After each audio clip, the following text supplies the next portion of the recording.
नमस्कार दोस्तों, कैसे हैं आप सब। स्वागत है आप सबका आपके अपने चैनल स्पर्श क्लासेस में ही। दोस्तों, आज हम एक ऐसे टॉपिक के बारे में बात करने वाले हैं जो बीएड के एग्जाम के पॉइंट ऑफ व्यू से मोस्ट इम्पोर्टेंट भी है और साथ साथ मोस्ट इंटरेस्टिंग भी है। तो इस टॉपिक को बिल्कुल भी मिस मत कीजिएगा, बहुत ही मज़ा आएगा आज की इस वीडियो में, क्योंकि बहुत ही ज़्यादा इंटरेस्टिंग है ये वीडियो। तो चलिए ज़्यादा समय न लेते हुए शुरू करेंगे आज की इस वीडियो को। दोस्तों, टॉपिक का नाम है आपका collaborative instruction for inclusion. Inclusive education paper का आपका ये एक टॉपिक है। समावेशी के लिए सहयोगात्मक या सह अनुदेशन मतलब सह शिक्षण। कोलैबोरेटिव इंस्ट्रक्शन नाम से पता चल रहा है ये वो इंस्ट्रक्शन है, वो अनुदेशन है जिसमें कहीं ना कहीं कोलैब हो रहा है। कोलैब मतलब सहयोग हो रहा है। ठीक है, देखते हैं कि क्या चीज़ है ये। Collaborative instruction is basically when two or more teachers work together to plan lessons and work together to teach students.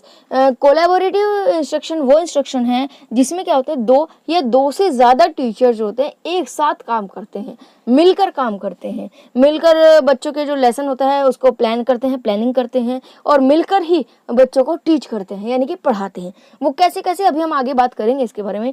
तो ये एक कोलैबोरेटिव इंस्ट्रक्शन ऐसा इंस्ट्रक्शन है जिसमें एक ही टाइम पर, एक ही समय पर, एक ही साथ दो या दो से ज़्यादा टीचर मिलकर एक साथ बच्चों को पढ़ाते हैं, एक ही टॉपिक बच्चों को पढ़ाते हैं, मिलकर सहयोग के साथ एक दूसरे की मदद करके एक जो है वो टॉपिक को क्लियर करते हैं।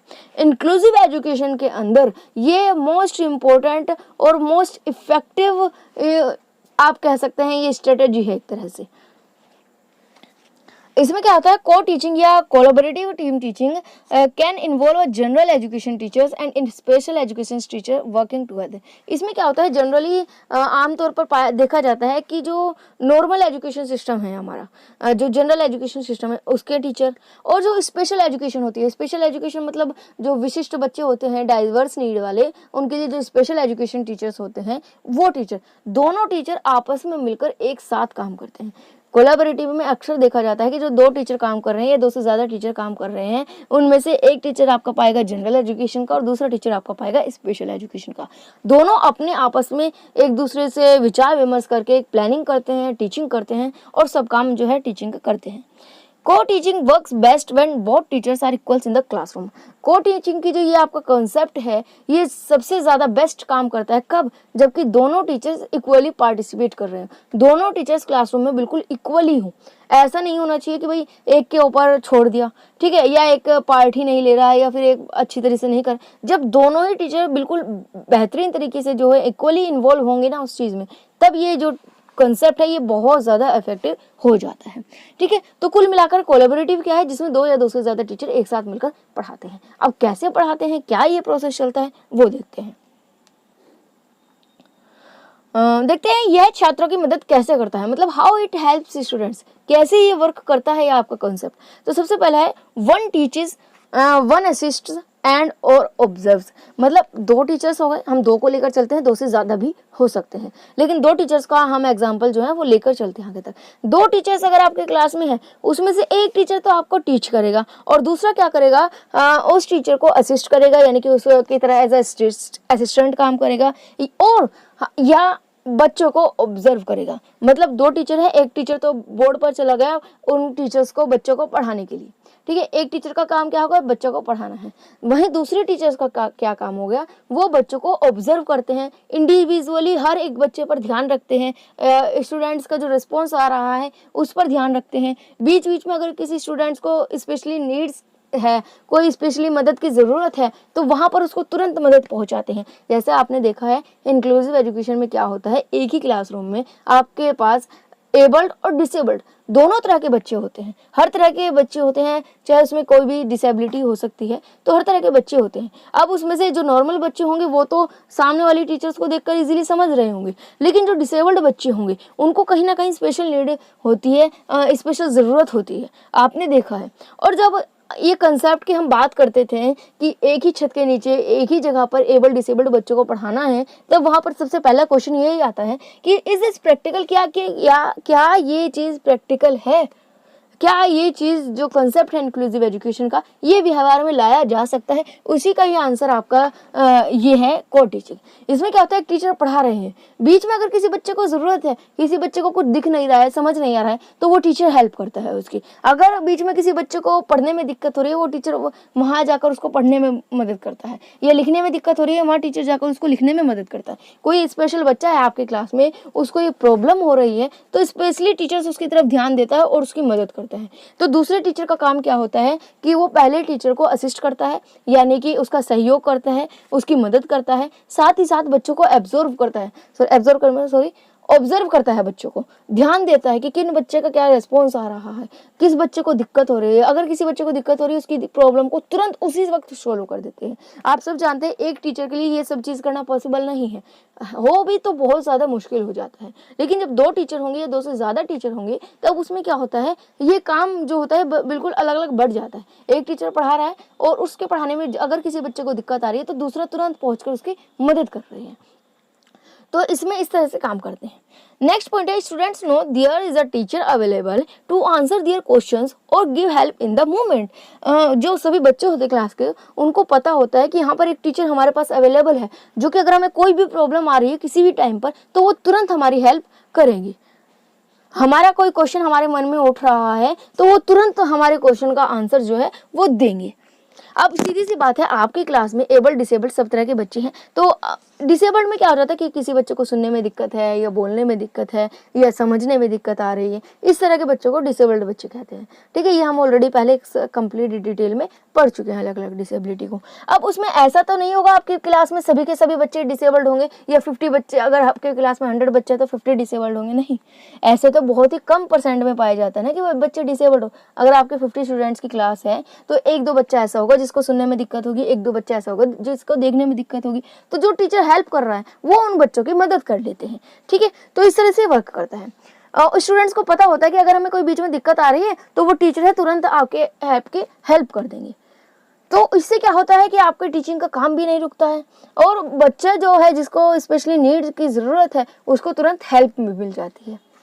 Also, an observing teacher may collect information about how a students respond to different teaching approaches or about attention and behavior. Also, इसमें क्या करते हैं, जो observing teachers होते हैं, यानी कि जो टीचर ऑब्जर्व कर रहे होते हैं, वो अपनी इन्फॉर्मेशन को कलेक्ट कर लेते हैं। कैसी इन्फॉर्मेशन, कि बच्चा किस तरह से रिस्पॉन्ड कर रहा है, कौन सा टीचिंग मेथड बच्चों को ज़्यादा समझ में आ रहा है, कौन सी अप्रोच बच्चों के लिए इफेक्टिव है। क्योंकि एक बात आपने नॉर्मली देखी होगी कि जैसे आप एग्जाम्पल लेते हैं, जब हम छोटे थे और टीचर्स डे बनाया जाता था, टीचर्स डे में क्या होता था कि हम बच्चे होते थे, तो हम कभी भी अकेले क्लास में जाने से बहुत डरते थे कि बाकी बच्चे हमसे हैंडल नहीं होंगे, सभी के सभी पूरी क्लास हम एक बच्चे से हैंडल नहीं होगी, तो हम 2 बच्चे चलते थे।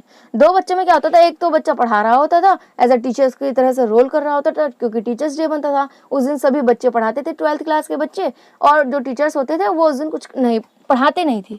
ठीक है, तो उसमें क्या होता था कि एक बच्चा तो पढ़ा रहा होता, दूसरा बच्चा बाकी बच्चों पर ध्यान रख रहा होता था।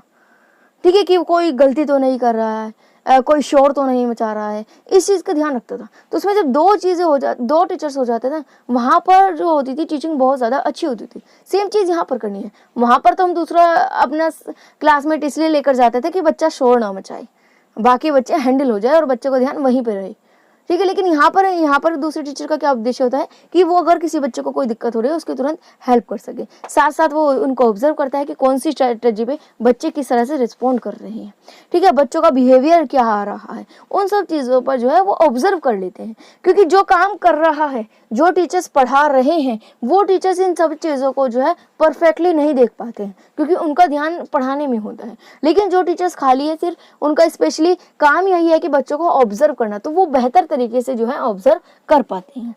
जैसे इसका एक एग्जांपल और मैं बताती हूँ। अगर कभी आपने देखा हो, आप मोबाइल में कोई गेम खेल रहे हो, तो आपको कई बार ऐसा होता है आपकी आंखों के सामने सॉल्यूशन होता है, आप उसको ध्यान नहीं दे पाते, लेकिन आपके साथ में कोई दोस्त, आपका दोस्त बैठा हुआ है और आपको देख रहा है, वो तुरंत बताता है यहाँ से कर, वहाँ से कर, अरे ये कर ले, ये कर ले। तो क्या होता है, क्योंकि वो खेल नहीं रहा होता है, उसका ध्यान क्या होता है, ऑब्जर्व कर रहा होता है कि गेम हमें कहाँ क्या सिस्टम है, तो वो ज़्यादा बेहतर तरीके से ऑब्जर्व कर रहा होता है गेम को। लेकिन आप खेल रहे होते हैं, इसीलिए आपको सभी एस्पेक्ट्स जो है है वो पता नहीं चल पाते। सेम यहाँ पर होता है, जो टीचर्स पढ़ा रहे हैं उनको सभी एस्पेक्ट्स नहीं पता चल रहे, लेकिन जो टीचर ऑब्जर्व कर रहा है उसको सब एस्पेक्ट जो है, जो सभी एस्पेक्ट्स हैं वो पता चल रहे हैं। इसके बाद है बेनिफिट्स। लाभ क्या है? लाभ हम ऑलरेडी इतना सब कुछ देख चुके हैं, हम आराम से लिख सकते हैं, फिर भी एक बार देख लेते हैं क्या क्या बेनिफिट्स हैं। Students can spend more time with the teachers. Students होंगे वो टीचर्स के साथ ज़्यादा टाइम स्पेंड कर पाएंगे। इंडिविजुअली अटेंशन मिल पाएगा सभी को। अगर एक बच्चे को भी प्रॉब्लम है तो उसको इंडिविजुअली उसके लेवल पर आकर हेल्प मिल पाएगी। ऐसा नहीं होगा कि 50 बच्चों पर सभी को ध्यान नहीं दे पा रहे और जो बच्चे छूट रहे हैं वो छूट रहे हैं, नहीं, हर एक बच्चे पर इंडिविजुअली ध्यान जाएगा। With more than one teacher, it's easier to teach students in smallest group or one-on-one। मतलब अगर आपके एक क्लास में 2 या 2 से ज़्यादा टीचर हैं तब कई बार क्या होता है, एक तो तरीका ये हो गया कि एक टीचर पढ़ा रहे हैं, दूसरे टीचर असिस्ट कर रहे हैं, और दूसरा तरीका ये हो गया कि क्लास में जो बच्चे होते हैं उनको छोटे छोटे ग्रुप में डिवाइड कर लिया जाता है और एक एक ग्रुप को टीचर्स लेकर बैठ जाते हैं कि हाँ ये ग्रुप को एक टीचर पढ़ा रहे हैं और दूसरे ग्रुप को दूसरे टीचर पढ़ा रहे हैं। ये भी तरीका हो सकता है। तो इसमें हमें ये भी एक इजी हो जाता है पढ़ाने का कि हम छोटे छोटे ग्रुप में डिवाइड कर लेते हैं बच्चों को, उनको हम आराम से आसानी से पढ़ा सकते हैं। क्योंकि 50 बच्चों की क्लास को पढ़ाना और वहीं पर अगर हमने उसको 20 बच्चों की क्लास में डिवाइड कर दिया, 10 बच्चों की क्लास में डिवाइड कर दिया, तो उनको 10 बच्चों के ग्रुप को पढ़ाना जो होता है वो ईजी भी होता है। हर एक बच्चे पर इंडिविजुअली ध्यान भी जाता है, हर एक बच्चे की तरफ ध्यान जाता है। It also makes it easier to implement differentiated instruction, universal design for learning and personalized learning। ये जो आपके कंसेप्ट है ये आपका को लर्निंग का, को टीचिंग का सॉरी, तो ये आपका डिफरेंशिएटेड इंस्ट्रक्शन में भी हेल्प करता है, यूडीएल में भी हेल्प करता है, पर्सनलाइज्ड लर्निंग में भी हेल्प करता है। ये तीनों टॉपिक अभी आपको आने वाली वीडियोज़ में जो है वो देखने को मिलेंगे। डिफरेंशिएटेड इंस्ट्रक्शन में क्या होता है, अगर मैं मोटे मोटे तौर पर बताऊं तो डिफरेंशिएट में क्या होता है कि हर एक बच्चे की डाइवर्स नीड को ध्यान में रखा जाता है। डिफरेंशिएट किया जाता है कि हाँ कौन सा बच्चा किस बच्चे से कितना अलग है, उसके अकॉर्डिंग अपना जो प्लान है वो किया जाता है। इसके बाद क्या है बेनिफिट्स कि टीचर्स शेयर्ड रिस्पॉन्सिबिलिटी। जो टीचर्स होते हैं वो अपनी जिम्मेदारियों को शेयर करते हैं। एक टीचर की जिम्मेदारी नहीं होती है, अगर 4 टीचर पढ़ा रहे हैं तो चारों की जिम्मेदारी इक्वली हो जाती है, तो अपनी रिस्पॉन्सिबिलिटी को आपस में शेयर कर रहे हैं। अकाउंटेबिलिटी को शेयर करें यानी कि जवाबदेही। अकाउंटेबिलिटी मतलब जवाबदेही यानी कि जिम्मेदारी। मतलब अगर बच्चों के लिए बच्चे जो होते हैं वो टीचर्स की जिम्मेदारी होती है। अगर बच्चों का कोई भी काम है उसके लिए जवाबदेही किसे देनी है, टीचर्स को देनी होती है। ठीक है, तो जो जवाबदेही है, अकाउंटेबिलिटी है, वो भी टीचर्स जो है वो शेयर कर रहे हैं। अगर एक क्लास के लिए जवाबदेही देनी तो वो एक टीचर को नहीं, चारों टीचर्स जो है वो इक्वली ही उसके लिए जो है रिस्पॉन्सिबल होंगे। Teachers share resources. टीचर्स जो होंगे वो अपने शिक्षण संसाधन जो होते हैं, जो रिसोर्सेज होते हैं, उनको भी शेयर करते हैं। साथ ही साथ कुछ और बेनिफिट्स की अगर हम बात करें तो मान लीजिए एक क्लास में 4 टीचर पढ़ा रहे हैं, चारों टीचर्स जो है उनके अलग अलग कंसेप्ट होते हैं, अलग अलग तरीके होते हैं पढ़ाने के, तो बच्चों को क्या होता है, ये बेनिफिट मिल जाता है कि एक कंसेप्ट को 2 से ज़्यादा टीचर से सीख सकते हैं अलग अलग तरीके से। जिनसे टीचर से उनको पसंद आता है उस टीचर से वो सीख लगते हैं। तो ये था आपका आज का topic, most important, most easy और most effective, most interesting topic है ये आपका। तो इस टॉपिक को बिल्कुल पूरा ध्यान से देखिएगा और आपका एग्जाम में ज़रूर पूछा जाता है, तो बिल्कुल भी इसको जो है इग्नोर मत कीजिएगा। अगर वीडियो अच्छी लगी हो तो लाइक ज़रूर कीजिए और शेयर कीजिए अपने दोस्तों के साथ, और चैनल से जुड़े रहने के लिए, इसी तरह की और वीडियोज़ को पाने के लिए चैनल को सब्सक्राइब कर बेल आइकन को प्रेस जरूर कर लीजिएगा। आज के लिए बस इतना ही, मिलेंगे आने वाली वीडियो में। आज के लिए धन्यवाद।